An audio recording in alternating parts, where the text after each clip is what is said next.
Calling someone bald, അതായത് മൊട്ടെ എന്ന് വിളിക്കുന്നത് form of harassment related to sex. ഇപ്പോൾ ഒരാളെ മൊട്ടെ എന്ന് വിളിച്ചാൽ അവർ കംപ്ലൈൻറ്റ് കൊടുത്താൽ UK-യിൽ പണി കിട്ടുമെന്ന് കേൾക്കുന്നു.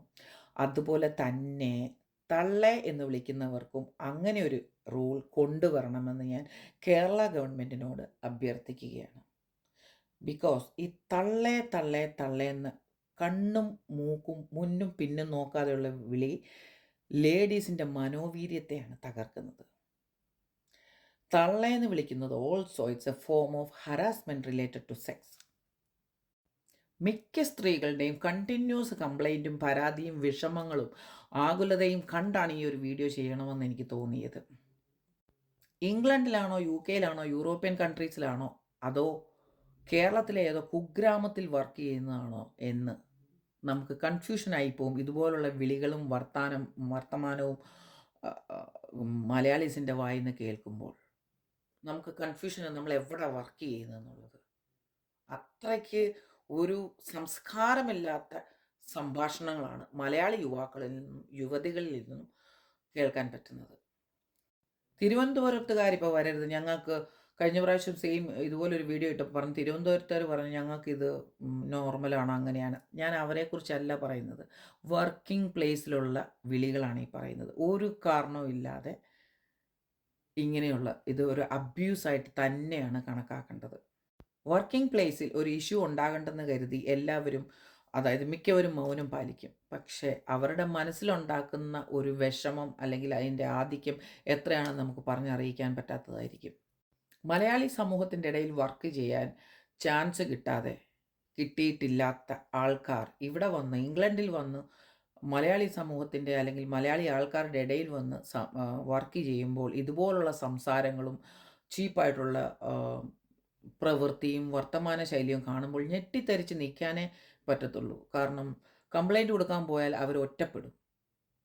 അതുകൊണ്ട് ഈ ഒരു വേർഡ് യൂസ് ചെയ്യുന്ന ഈ ഒരു വേർഡും പിന്നെ ഇതുപോലെ ചീപ്പായിട്ട് ലേഡീസിനെ കാണുന്നവരെ ഇന്ന് കണ്ടവരെ ആൻറ്റി എന്ന് വിളിക്കുക. ആക്ച്വലി UK-യിലെ സിസ്റ്റം അനുസരിച്ച് ഒരാളെ പേരാണ് വിളിക്കേണ്ടത്. അത് എത്ര കൊമ്പത്തെ ആൾക്കാരാണേലും ബോസ് ആണേലും ഓണറാണേലും ആരാണേലും എത്ര വലിയ ഈവൻ മന്ത്രിയാണേലും അവിടെ പേര് മാത്രമേ നമ്മൾ മിസ്റ്റർ എക്സ് അല്ലെങ്കിൽ മിസ്സസ് എക്സ് പേര് മാത്രമേ നമ്മൾ യൂസ് ചെയ്യുള്ളൂ.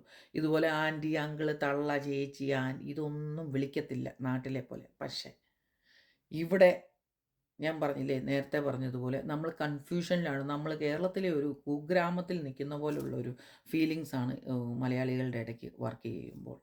ചിലർ പറയും ഞങ്ങളുടെ നാട്ടിലെ ഫ്രണ്ട്സിനെ അല്ല ഇങ്ങനെയാണ് വിളിക്കുന്നത്. ഫ്രണ്ട്സിനെ വിളിക്കാം, പക്ഷേ ഇന്ന് കണ്ടവരെയോ ഇന്നലെയോ കണ്ടവരെയോ അല്ലെങ്കിൽ ഇവിടെ വന്നിട്ട് കാണുന്നവരോ നിങ്ങളുടെ ഫ്രണ്ട്സ് അല്ല. അവർ ജസ്റ്റ് കൊളീഗ്സ് അല്ലെങ്കിൽ കോവർക്കേഴ്സ്. ആർക്ക് എപ്പോഴാണ് ഒരു ചീത്ത മൂഡ് വന്ന് കംപ്ലൈൻറ്റ് ചെയ്യുന്നത് എന്ന് നിങ്ങൾക്ക് പറയാൻ പറ്റത്തില്ല. ആ നിമിഷം നിങ്ങളകത്തായിരിക്കും. ഒരു ലേഡി എന്ത് റീസൺ പറഞ്ഞ്, അത് ഏത് കൺട്രി ആണേലും ഇത്രയൊക്കെ നിങ്ങൾ കേൾക്കുന്നു, എന്തെല്ലാം കാര്യങ്ങൾ നടക്കുന്നു, എന്നിട്ടും ഒരു പേടിയുമില്ലാതെ ആരെയും കണ്ണി കണ്ടവരെ തോന്നുന്ന പോലെ വിളിച്ചാൽ അവരൊരു കംപ്ലൈൻറ്റ് കൊടുത്താൽ അകത്താകാനുള്ളതേ ഉള്ളൂ. നിങ്ങളുടെ ഭാവി കംപ്ലീറ്റ് പോകും. പിന്നെ ഇരുന്നുകൊണ്ട് കൊടുത്തവരെ കുറ്റം പറഞ്ഞിട്ട് ഒരു കാര്യവുമില്ല. അതുകൊണ്ട് നാട് വിട്ട് മറ്റുള്ള രാജ്യങ്ങളിലേക്ക് ജോലി ചെയ്യാൻ പോകുന്നവർ ഇതുപോലുള്ള കാര്യങ്ങളിൽ കുറച്ചെങ്കിലും പഠനം നടത്തിയിട്ട് ഇതുപോലത്തെ ബേസിക് തിങ്സ് പഠിച്ചിട്ട് വരിക. How to behave. ഇല്ലെങ്കിൽ ഇതുപോലുള്ള ആൾക്കാരുടെയാണ് സ്വഭാവ വൈകൃതത്തിനും മര്യാദയില്ലായ്മയ്ക്കും എതിരെ കംപ്ലൈൻറ്റ് കൊടുത്ത് നാട് കടത്തപ്പെടുന്നവർ കൗണ്ട്ലെസ്സാണ്. ഇപ്പോൾ ഇഷ്ടം പോലെ ആൾക്കാരാണ് പല സ്വഭാവ വൈകൃതങ്ങൾ കാരണം പോലീസ് പിടിച്ച് നാട്ടിലോട്ട് തിരിച്ച് കയറ്റിവിടുന്നത്. ആ ഒരു ഗതി വേണ്ടെങ്കിൽ ഇതുപോലുള്ള കാര്യങ്ങളിൽ അതീവ ജാഗ്രത പുലർത്തുക. നമ്മുടെ സമയദോഷത്തിൻ്റെ സമയത്തായിരിക്കും ആർക്കെങ്കിലും കംപ്ലൈൻറ്റ് കൊടുക്കാൻ തോന്നുക.